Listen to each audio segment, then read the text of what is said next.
70 years ago, Hannah Arendt, a Jewish New York émigré, a refugee who'd fled Nazi Germany, published The Origins of Totalitarianism. It aroused interest at the time and remained quietly relevant for scholars of political thought for years after. However, in 2016, there was a spike in sales.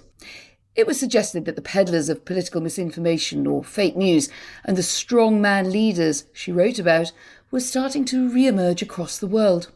One of those leaders may have left office, but we're still, it appears, reading or rather rereading Arendt. On Free Thinking today, we'll be discussing her ideas about totalitarianism, and how we make sense of them today. I'm joined by the journalist Paul Mason, who's just published a book called How to Stop Fascism. Gavin Delahunty is a Texas-based curator, and he's curating a series of exhibitions on Hannah Arendt at the Richard Saltoun Gallery throughout 2021. Daniel Johnson is editor of The Article, and he's written about the recent Berlin exhibition, Hannah Arendt and the 20th Century. And Samantha Rose Hill is senior fellow at the Hannah Arendt Center for Politics and the Humanities at Bard College, New York. She's just written a biography, Hannah Arendt, and will publish a collection of her subject's poems next year.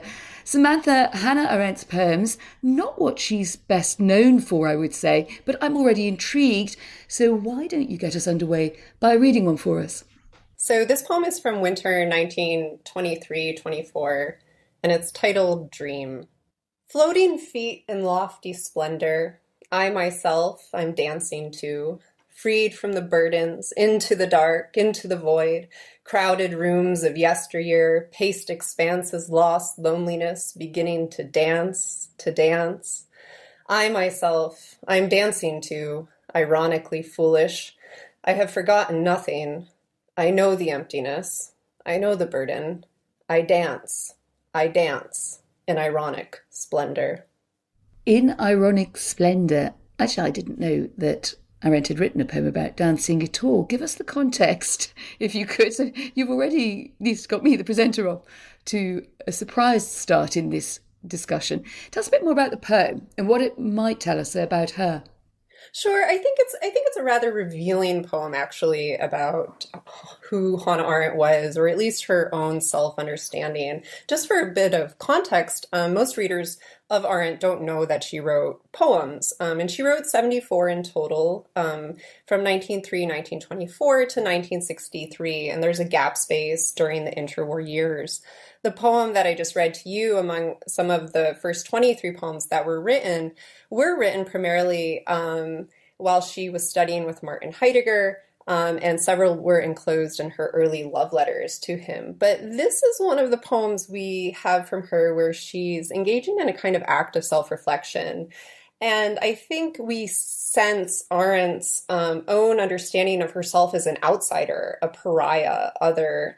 She later called herself a rebel and an outlaw. And a number of her early poems are informed by the sense of self-alienation, hand, foreign thing. They're rather girlish and a bit playful. Many of them are trying to imitate German end-rhyme schemes. And they're very different from her later post-war poems, which are mostly reflecting on the deaths of friends or lost landscapes that had changed after the war.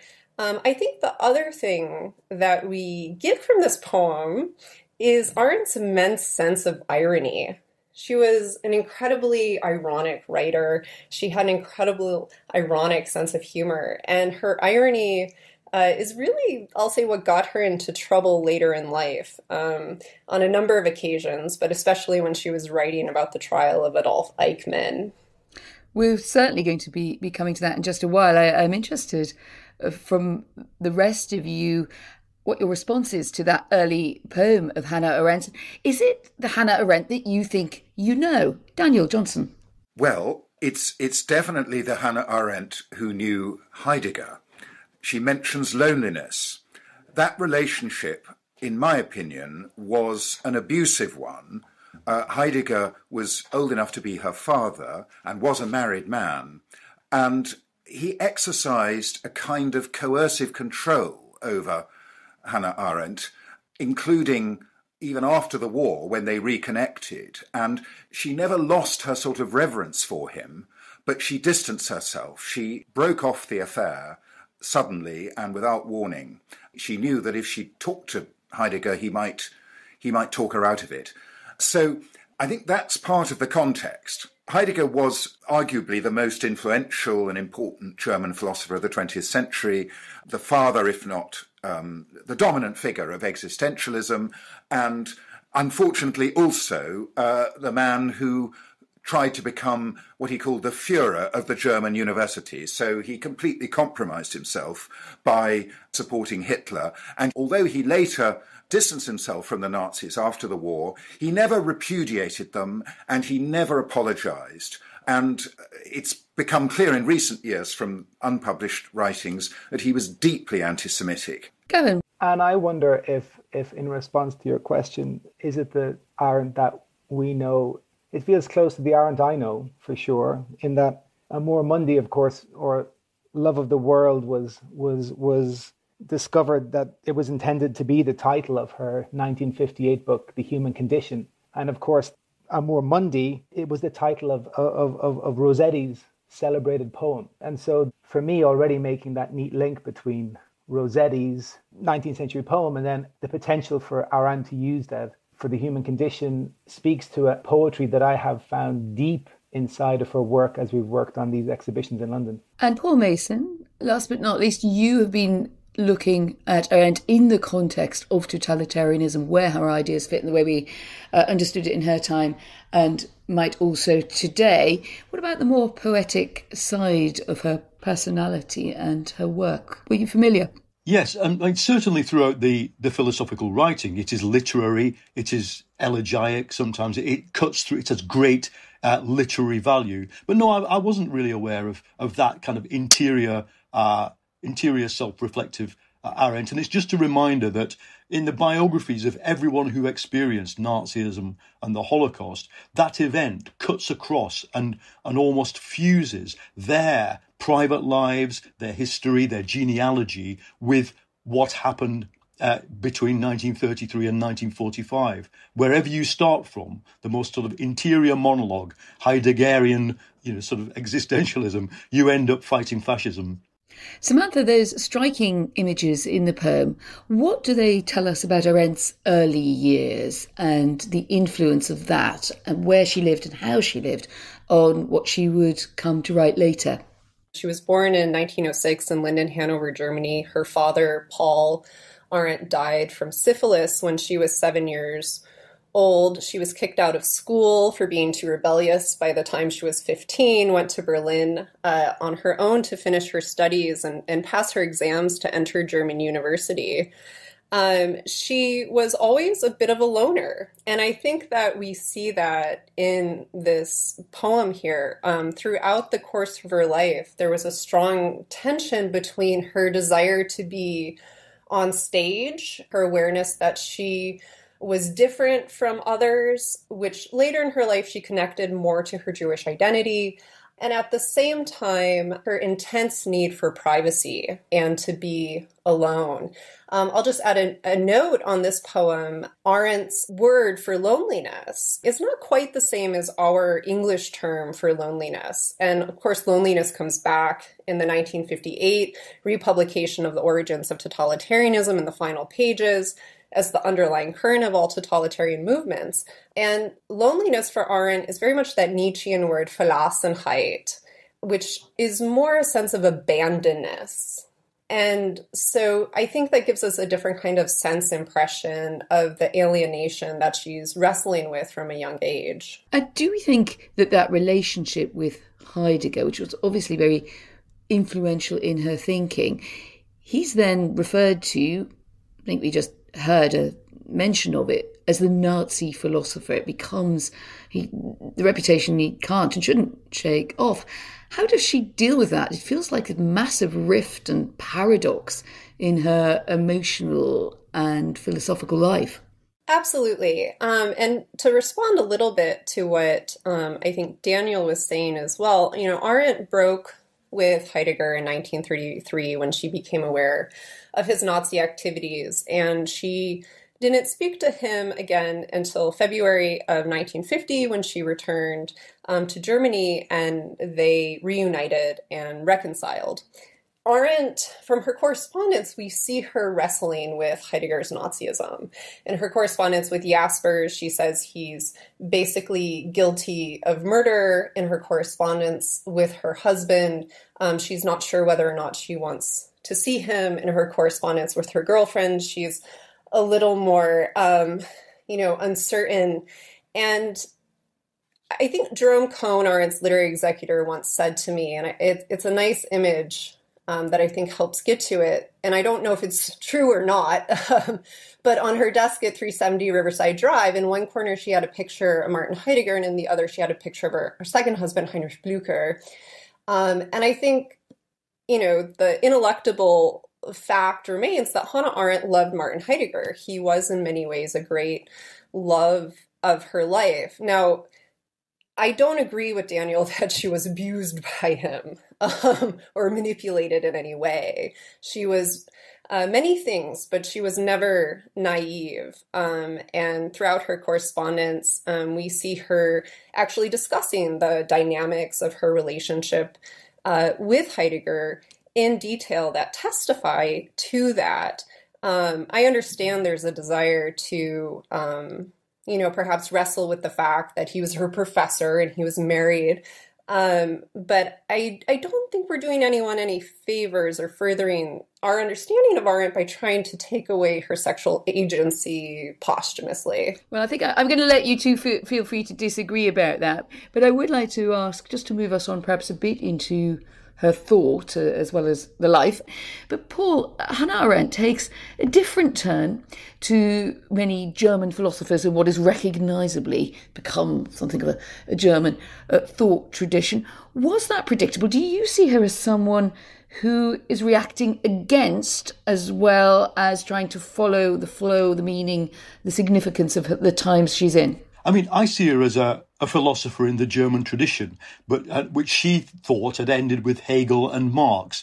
But I think what is interesting about Arendt is her determination amid she's surrounded by Heidegger, she's surrounded by Karl Jaspers later, philosophers who are very much focused on ontology. What is it that we know? What can be known? She remains, for me, preeminently throughout her life, a moral philosopher.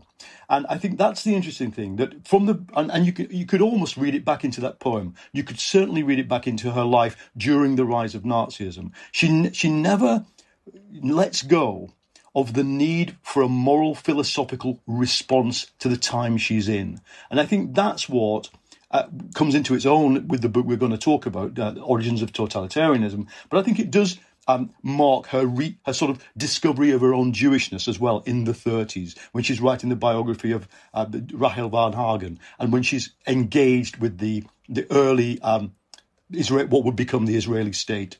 Samantha, as we're going to have a walk around the origins of totalitarianism now, the great work that is obviously central to understanding her and her influence, it occurred to me, and possibly this was thinking about her in the round and that return in 2016, that book selling so well again, that it's actually a very brave undertaking. It's almost very bold, isn't it, to say that you're going to try to pinpoint origins of totalitarianism. How does she go about it? And how does she define it? And then we might find out whether we agree with her and with each other. Arendt left Nazi Germany in 1933.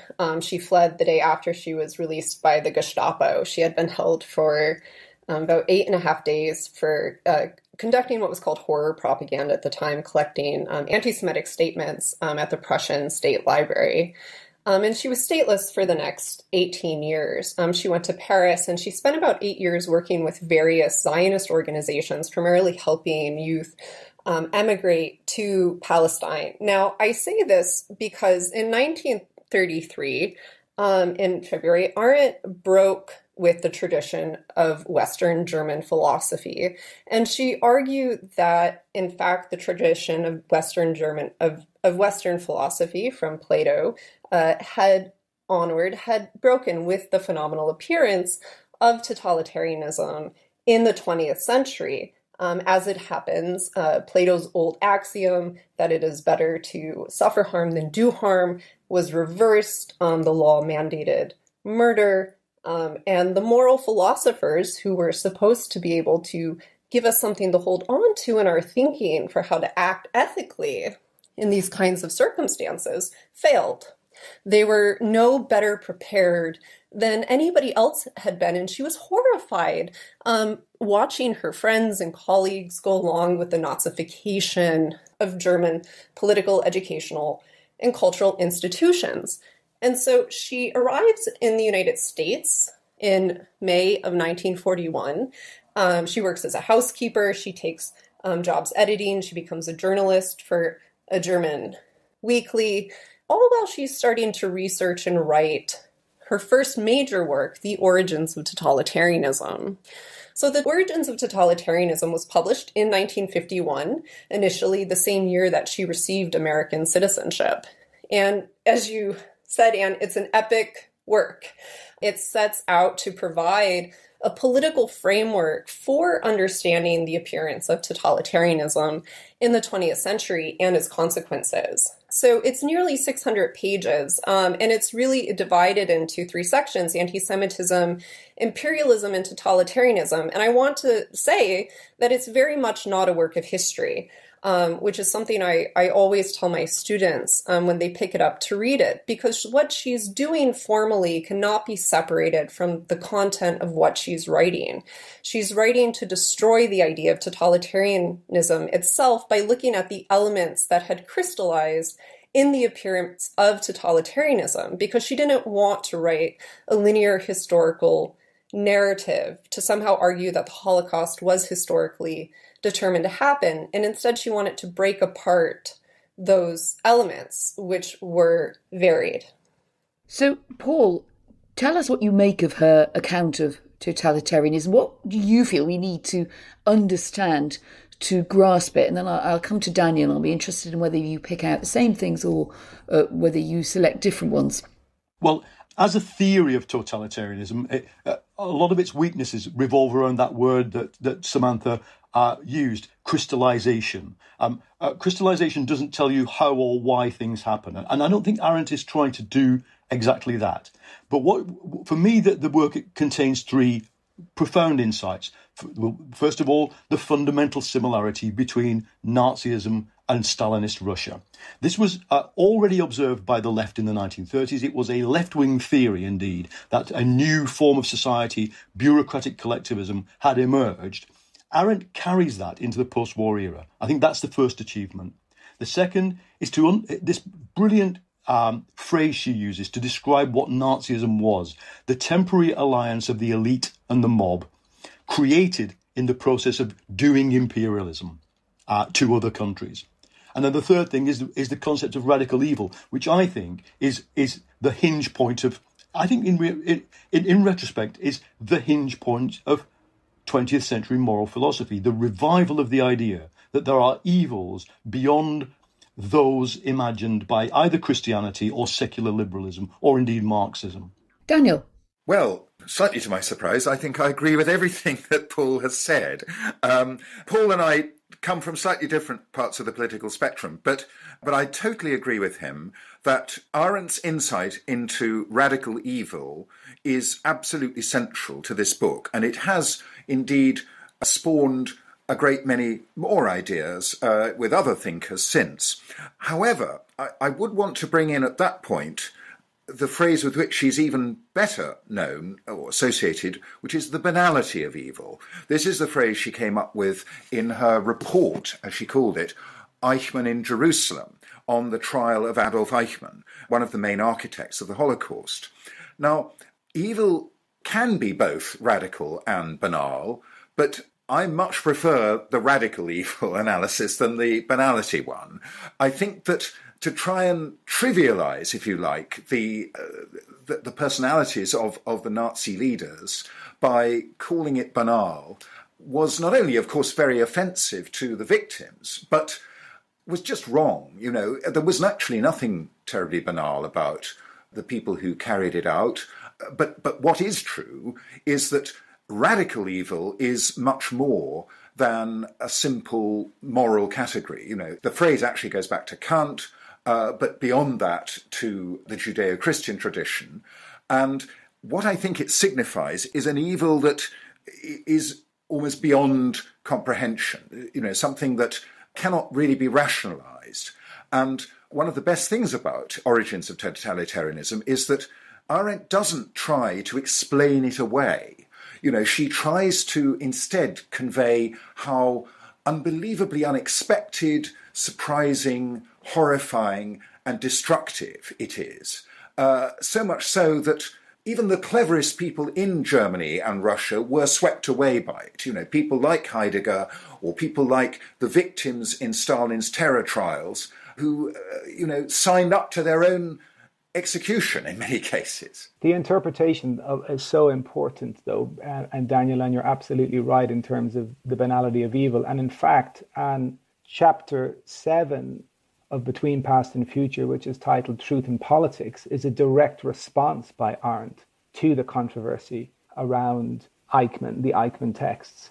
For me, Daniel, the comparison or the surge in interest in Arendt, in one sense, does hinge around this term, the banality of evil, because certainly we seem to be experiencing in every corner of the globe these slow-moving coups.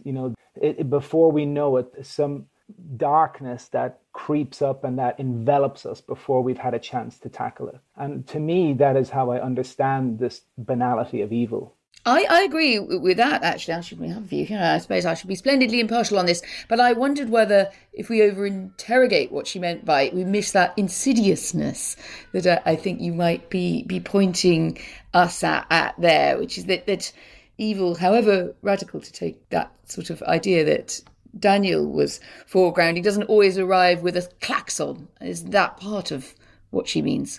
I think so. I think someone wise once said real change happens slowly. But the opposite is also true, that real darkness can come upon us very slowly. And before we know it, it's too deep for us to swim out of. And if I may, I think let's go back to what she actually wrote about radical evil. It's chucked in there quite near the end of the book. She just basically says that radical evil has emerged in connection with a system in which all men have become equally superfluous. And then she describes the perpetrators of the Holocaust as people who were not only indifferent to the fate of millions of human beings, but actually indifferent to whether they themselves had ever lived at all. And I think that's the radical evil aspect of it. And hers is a direct challenge, in fact, to the Judeo-Christian and to the liberal tradition, which saw sin and therefore evil as human failure to be adequately human. And she's saying, no, actually, something in the 20th century, and I'm convinced that she does link it to imperialism, something in the 20th century has created this. Paul, I'm interested, you threw imperialism in there, and I was really happy you threw a great big stonking great concept like that on the table at this point. And I wanted to ask you, as someone who sits comfortably on the political left, what you find in Arendt, and does she give you any cause for discomfort? Of course, I'm going to ask that question at the other end of the spectrum too. As a Marxist, she must give me discomfort because, she had a lifelong engagement with Marxism and a critical engagement with it. But the biggest challenge that this concept, radical evil, raises for people like me, activists and indeed historians of the labour movement, is this. I see class consciousness, the consciousness of millions of German workers that she would have known who were socialist or communist, as a form of virtue ethic. It's a form of moral, do-it-yourself moral philosophy. And what Arendt implicitly says to the German workers around her and those who led them is that you couldn't imagine how bad the things that Nazism did were going to be. And that was a weakness just as much of your kind of anti-moral philosophy, your secular moral philosophy, as it was of both Catholicism, German Protestantism, and liberalism. And that it's absolutely a valid and troubling challenge that she places in, therefore, to the modern left, when the modern left is even more amoralist, even more Nietzschean. And I think that's why I'm so insistent that we must revive her voice. Daniel, do you see Arendt as having more, I should say, to offer the left or the right? And are there challenges also for more conservative thinkers in what she writes? Oh, undoubtedly there are. I think Arendt was deeply critical of the United States, the country that gave her refuge and whose citizenship she acquired and which she genuinely loved and threw herself into. But towards the end of her life, particularly during the period of Watergate and the anti-Vietnam protests and so on, she became deeply disillusioned and even went so far as to say she was ashamed of her American passport.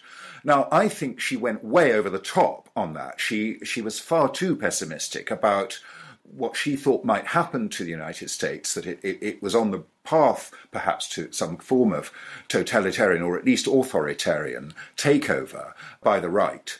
But I do accept that that's a genuine danger and a critique which has a lot of resonance today in the post-Trump period that we're in after the terrible events on January the 6th this year, when America did come quite close to something perhaps like a coup.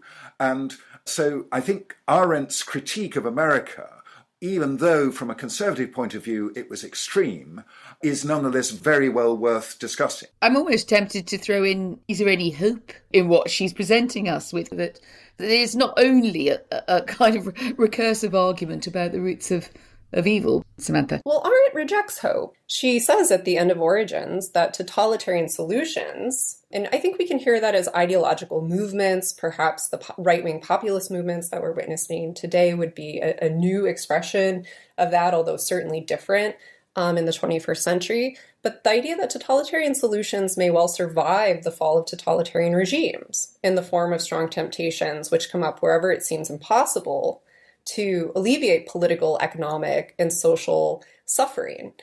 And she doesn't really end on a hopeful note. The Human Condition, which she wrote after Origins, is also not a hopeful book. She's not hopeful at all that freedom can be saved in the modern world, that we can create spaces of freedom and stable political institutions which are necessary to guarantee freedom. And of course, she writes in Origins about the right to have rights, to guarantee basic human rights.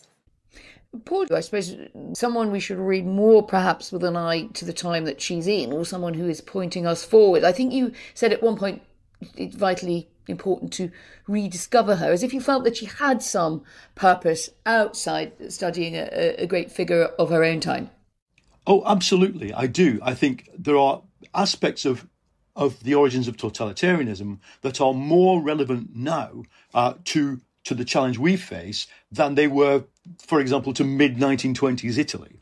I mean, the first is the concept of the alliance of the elite and mob. And that's not just a phrase for her. She explores the anatomy of that alliance. Why are the elite? Why do they need the mob? And how do they interact? And why is it, and she answers this, why is self-deception so important for that alliance? Why do the people, as she writes in the book, have to come to the position where they are more prepared to believe their own imagination than their eyes and ears? Now, if you look at what happened on the 6th of January, that was an alliance of the elite and mob outside Capitol Hill. The elite were on the platform, Trump's family, the mob stormed the US Congress.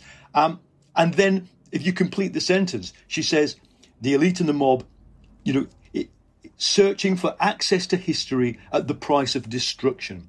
I think Arendt understood, and I've spent 2 years researching the modern far right. Modern far right are, overtly obsessed with genocide. They speak about genocide, they joke about genocide, they imagine doing genocide. To an extent, I would argue that the average member of the Sturmabteilung in 1929 had not thought about it as much as the average teenage far-right person thinks about it these days. And so Arendt, as a theorist of what causes genocide, is profoundly relevant to our time.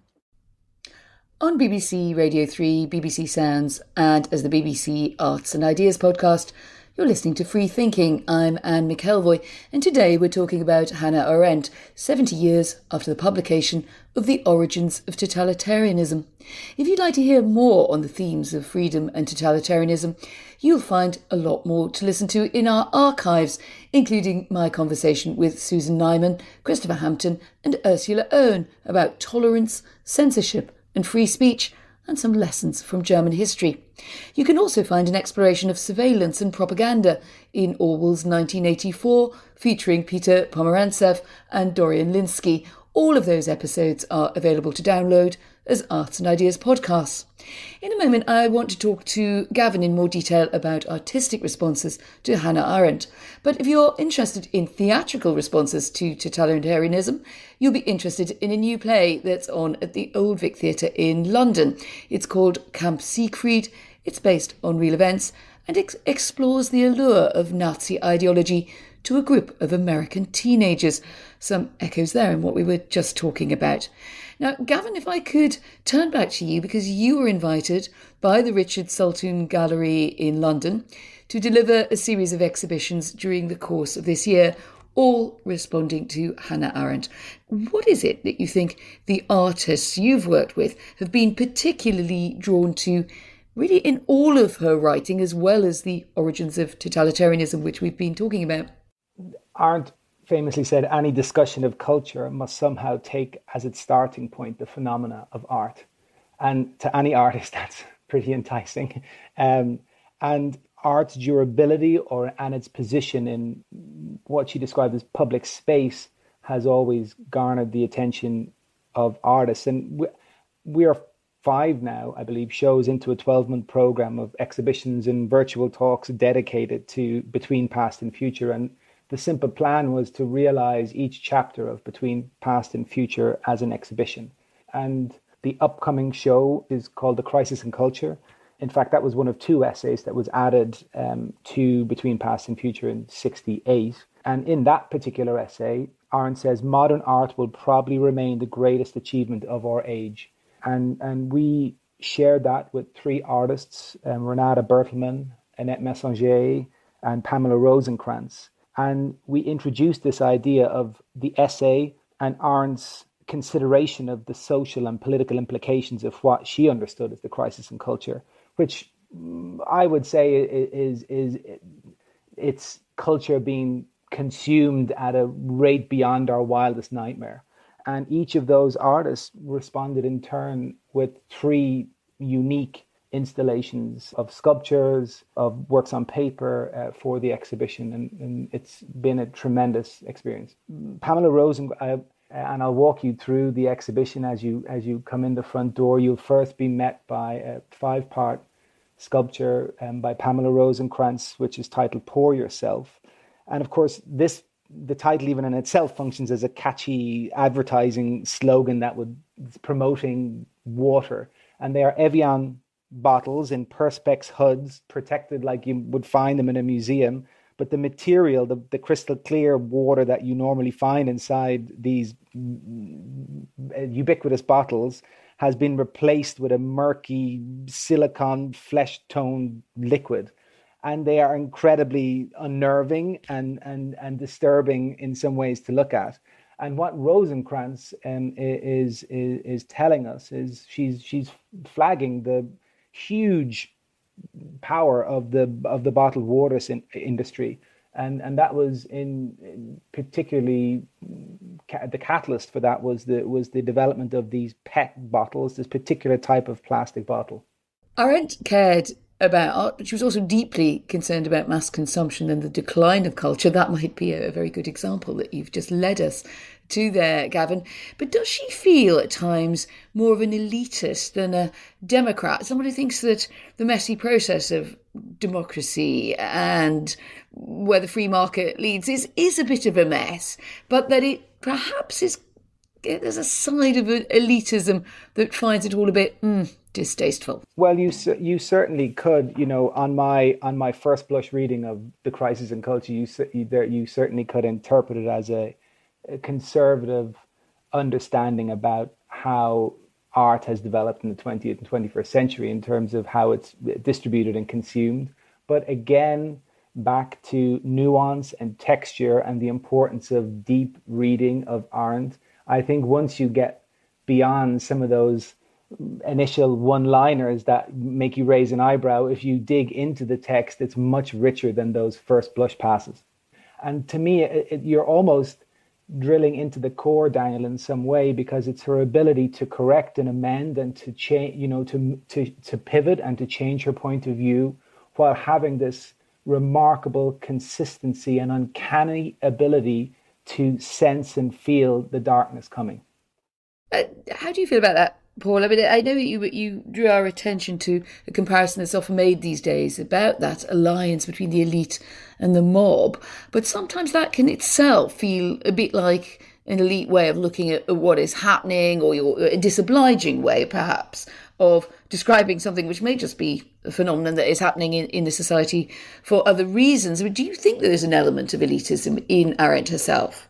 Well, I mean, she came from an elite and was, sort of deposed by Nazism. And I think, going back to the text, actually, her exploration of this thing that exploded into European societies, and I'm afraid to say is exploding for a second time throughout the developed world. Not just totalitarianism, as in China, which I agree is a totalitarian state, but movements that want to cut themselves loose from rationality, that want to cut themselves loose from evidence, and even, as Arendt says in the book, from utilitarianism. This was the great surprise to the existing political sort of establishment. And I think it's been a great surprise to our political establishment that there now exists mass movements and political leaders who are not interested in the most utilitarian outcome to what they do. They are actually interested in disrupting everything and, if necessary, destroying everything. So I think, of course, liberalism, modern liberalism, I mean, is in a bit of a crisis. It is in a crisis for many reasons, one of which is its inability to defeat movements like the ones behind Bolsonaro, Trump, Erdogan in Turkey, Viktor Orban in Europe. But in this sense, I, as a member of the left, I'm on the side of that liberal elite, and with people like Arendt, even though she was a profoundly anti-Marxist thinker, I'm with them against the new irrationalism. I think the new irrationalism is the thing we must focus on and defeat. Daniel, is this new irrationalism, as Paul calls it, something that Hannah Arendt can guide us through, help us resist or warn against?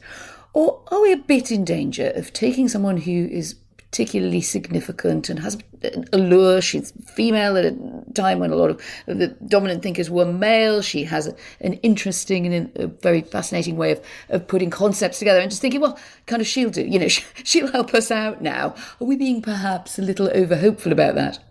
I don't at all pretend to know what she would have said about people like Viktor Orban.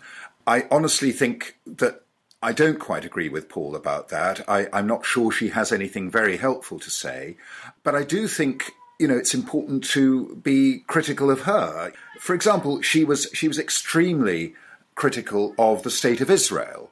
Now, it seems to me that the far left has a lot to answer for there, and I'm afraid I think Arendt was perhaps somewhat instrumental in beginning that process of the left turning against Israel. Certainly some of her Zionist friends thought so and broke with her over the Eichmann book. I would also remind you that she took the wrong side during the civil rights protests in America with an essay back in the 50s about Little Rock, where she thought that the protests by black civil rights protesters were being instrumentalized by white liberals, and that segregation was a right, provided it wasn't institutionalized in law. At the social level, it was okay. So she's in many ways a thinker of her time. She would not probably take that view now, but she did then, and she was much criticized for it. So, we mustn't elevate Arendt to some sort of great genius who was infallible. She was extremely fallible. But I do think that, on the other hand, she has such power. She's such a rich thinker. There's so much erudition. She was a deeply literary figure. Just to go back to where we began with her poetry, she was a close friend of Hermann Broch, for example, the great novelist. She was a woman who embodied, if you like, the high culture of her time, living as she did in the Upper West Side. Of course, she was an elitist in that sense. She couldn't help it. She was a woman who loved the best things in art and music and literature. And she wanted that for everyone, but she didn't think that everyone perhaps was interested. So, she's perhaps not a fashionable figure now. She's a complicated thinker. She's not someone you can just reduce to simple moral categories. And Paul, I would like to know, probably before we move to some final thoughts from you all, how did Arendt feel that the US would stand up to dangers of totalitarianism if they could take hold? Obviously, there are some resonances, I think, as you've suggested throughout the conversation, between the grave concerns that emerged leading up to and certainly at the events at the Capitol in January. Do you get much sense of what her feeling would have been? I think what we're getting, of course, is that it's not just that she was a complex figure, but that her thought developed. I've got in front of me a quote from a 1948 lecture she did to a socialist club in New York, where she basically said, America is immune from totalitarianism.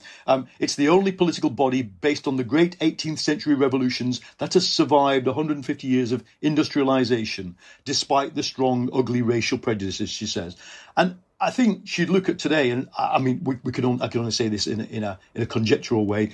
I think she would have to admit that that's wrong, and that the United States Constitution, which I think she was a huge fan of, in theory, is to me makes America one of the societies that is the most threatened by fascism and far-right extremism, because the First Amendment gives you the right to incite genocide, and the Second Amendment gives you the right to bear arms and start doing it. And I'm afraid some of the people I've been studying intend to do exactly that. I'm just wondering whether one should enter any caveat anyone wants to, or whether the right to genocide is enshrined in the First Amendment. But I may be going down a rabbit hole. Would anyone like to come in on that? Well, I just want to add that, maybe not that rabbit hole precisely. She was very fond of the separation of powers in the United States between the different branches of government. And in the 1970s, towards the end of her life, she writes that if authoritarianism is going to emerge in the United States, it's going to come from the executive branch. By then, she had already seen the decline of the separation of powers in the United States, and she was very worried about the future of the political parties, increasingly becoming governed by the political party machine. She was very despairing of representative democracy. She thought it was a kind of casting off of one's democratic responsibility. But at the same time, she wasn't a Republican. She wasn't a Democrat. She wasn't a liberal. She wasn't a Marxist. The only thing she ever was, briefly, was a Zionist. And then she broke with Zionism because she protested the founding of Israel as a nation state. Not the idea that the Jewish people needed a homeland, but she thought that the nation state as a political institution had in part been at fault for the emergence of totalitarianism in Europe. And just to say, Arendt's a profoundly anti-ideological thinker. A lot of her writing in Origins is against ideologies and the recipe of ideologies. And today, I'm afraid we're living in a profoundly ideological moment, in many ways on the left and the right. Samantha Rose Hill, Daniel Johnson, Paul Mason and Gavin Delahunty, thank you to you all. Paul Mason's How to Stop Fascism is out now, as is Samantha Rose Hill's Hannah Arendt. And on Hannah Arendt, The Crisis in Culture will be opening at the Richard Saltoun Gallery in London on September the 28th. Thanks today also to my producer Ruth Watts and our studio manager Sue Mayott. Coming up in future episodes, Matthew Sweet examines the career of Dirk Bogarde. Shahid Abari considers the idea of punk and a look at the continuing appeal of Tudor history. Goodbye.